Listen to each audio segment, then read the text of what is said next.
اعرف ازاي ان الكليه اللي انا فيها ليها معادله ولا لا؟ عموما بتخش على الموقع انابين، وبعد كده بتحط اسم الجامعه بتاعتك وبعد كده اسم الكليه، وتعرف هي اصلا ليها معادله جوه المانيا ولا لا.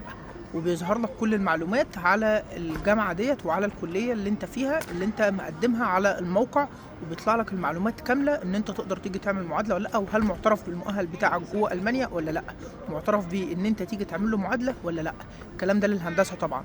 مشوار الهندسه مجرد ما انت بتشوف الموضوع ككليه الهندسه مثلا وليكن جامعه القاهره معترف بيها جوه المانيا من على موقع انابين، بتمشي في اجراءات البشايد عادي وبتقدم على البشايد، مفيش مشكله خالص، وبتقدم على ورقه اعتراف ان انت تيجي تعمل معادله جوه المانيا.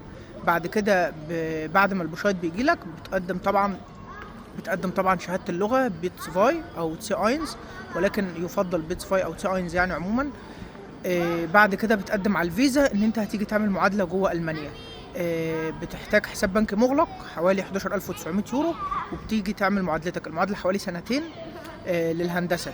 المرتبات كام؟ المرتبات بتختلف طبعا، ولكن مهندس مبتدئ او مهندس بخبره بسيطه بيكون من 45000 ل 55000 سنويا. طبعا بتزيد كل ما الخبره بتزيد. بتحتاج ايه تاني؟ زي ما قلت لك بتحتاج حساب بنك مغلق وبس، ما فيش مشكله تاني، بتيجي تعمل معادلتك عادي. هي ديت النقطه كلها يعني. بتقدر تشتغل وعادي ومفيش مشكله خالص. دي بالنسبه لكليه الهندسه ومشوار كليه الهندسه. اهم حاجه اللغه طبعا، وبتختلف طبعا على حسب انت كنت مهندس ميكانيكا، مهندس ميكانيكا باور، مهندس مدني معماري، مهندس كهرباء، مهندس اللي هو الالكترونيات عموما.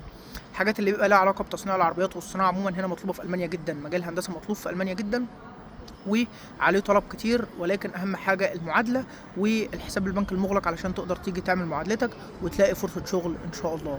المعادله بتبقى حوالي قد ايه؟ حوالي سنتين ان شاء الله. بالتوفيق باذن الله. ولو وصلت لحد النقطه دي في الفيديو فشكرا جدا ان انت كملت الفيديو للاخر.